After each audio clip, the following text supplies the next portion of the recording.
We, the youth of Ghana, led by the youth wing of the National Democratic Congress, in the light of very worrying development in our country, feel an urgent need to beseech your good officers to intervene in the affairs of our country, to avert a catastrophic downward spiral.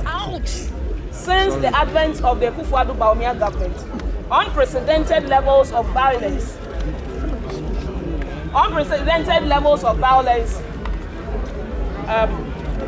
impunity and lawlessness have been visited on innocent citizens of this country by both state and non-state actors, at the behest of and all with the acquiescence of the current government. These violent attacks have led to the avoidable death of about 10 Ghanaian citizens without just cause.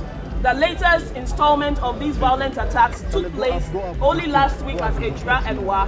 At Ejura, unarmed protesters expressing their disquiet about the unceremonious assassination of a prominent youth activist, Mohammed Kaka, were set upon by armed soldiers and shot at, resulting in the death of 2 persons. In Wa, dozens of soldiers, without any provocation, embarked on an indiscriminate assault of anyone in sight over the alleged stealing of a mobile phone belonging to one of their kind. These violent incidents were preceded 6 months ago by the callous gunning down of 7 Ghanaians at Techiman South, Ablekuma Central, Ododo during the collation process of the 2020 elections.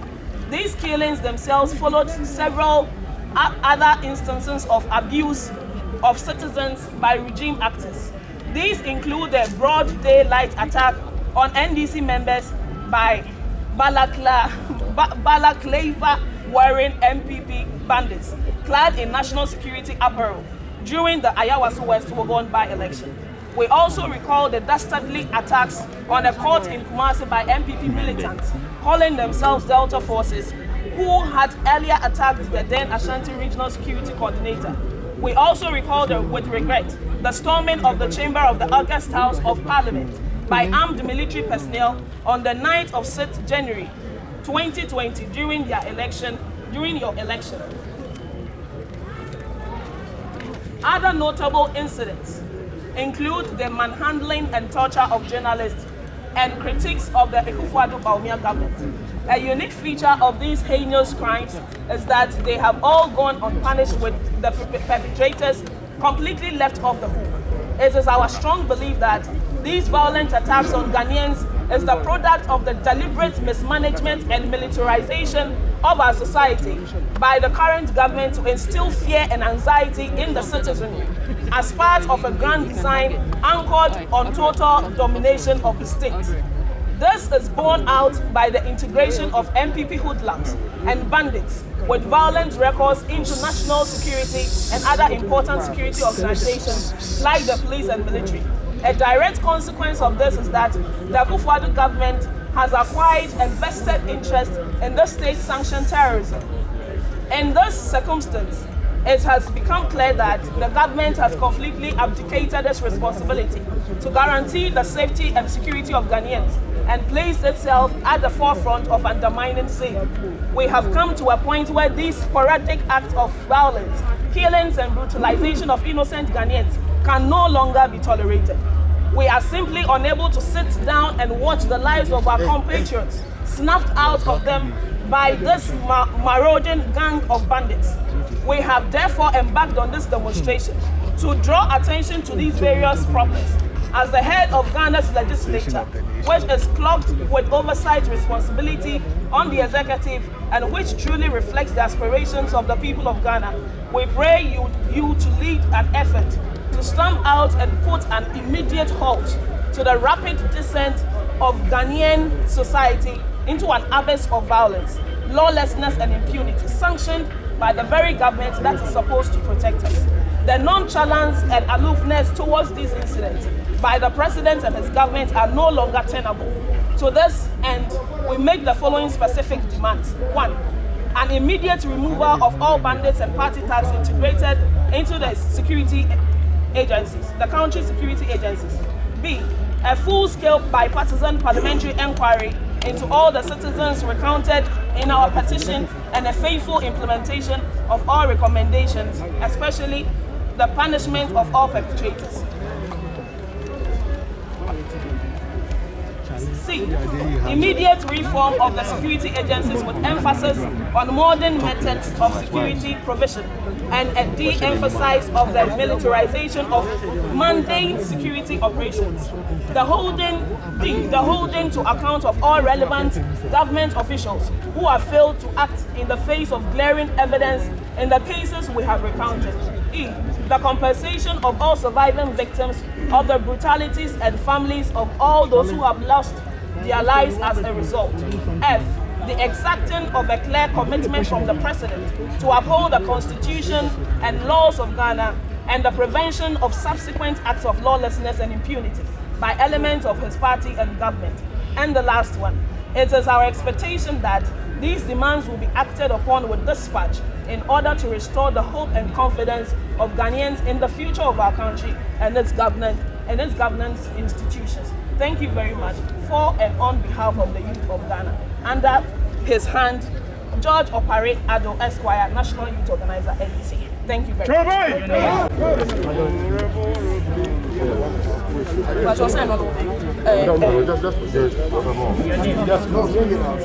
No, you want it out. Yes. Okay.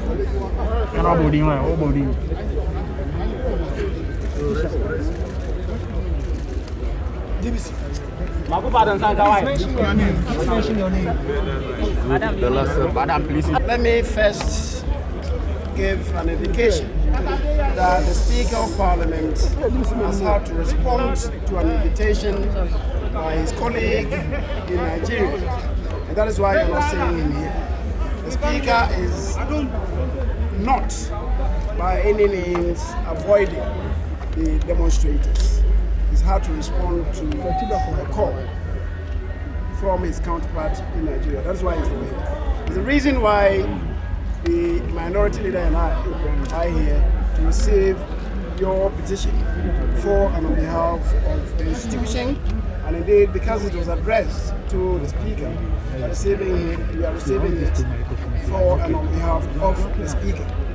Having said so, I guess it would be important before I make a few remarks to allow the minority leader to make an observation, a brief observation, and then I will come in to wrap it up. Minority leader. Thank you very much, Ruth, for presenting the petition on behalf of the youth of Ghana. Our assurance to you is that Parliament will not fail the people of Ghana in demanding that right be done. And right be done to safeguard the peace and stability of our country. Right be done to safeguard the stability of our country. And right be done to safeguard our democracy. Essentially, the bestiality of unruly behavior of the security agencies is not acceptable anywhere.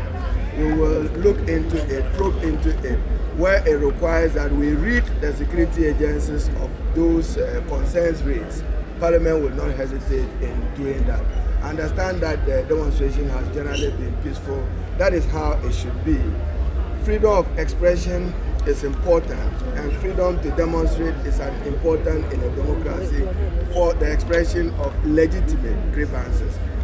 Where you have come is a forum where these grievances will be digested, so you hear from the Parliament of Ghana on the concerns that you have so raised. I'm sure that there will be a full debate after the Speaker in the House is apprised of the issues raised in the petition. So thank you very much for being faithful. I'll yield to the Leader of the House. Thank you. My colleague, the minority leader, and as he has related, the right to assemble is a constitutional right. The right to demonstration is guaranteed by the Constitution. And the right to express yourself is also legitimately guaranteed by the Constitution and by our statutes. And that is why you're here.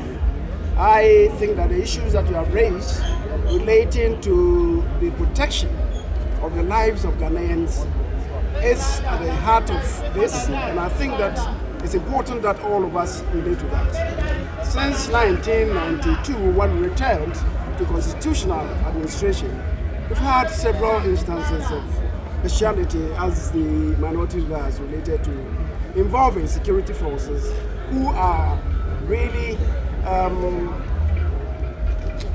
under obligation to protect lives and livelihood of Ghanaians. And so, having come here and submitted your petition to Parliament, it is left to Parliament to cause an investigation into it, and as the Constitution provides, any such investigation or inquiry could lead to legislation, or perhaps tightening the legislation to prevent what we have been witnessing. I think that every life in this country matters. Every single life in this country matters.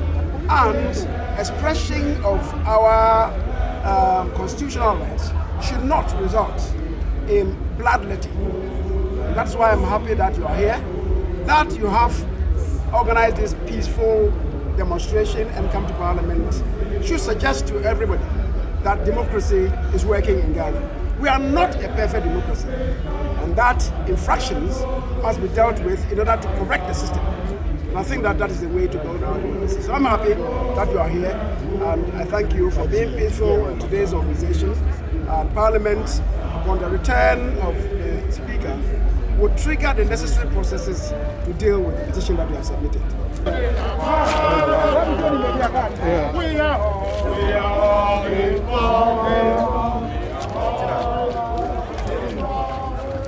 James, no, if you're going James,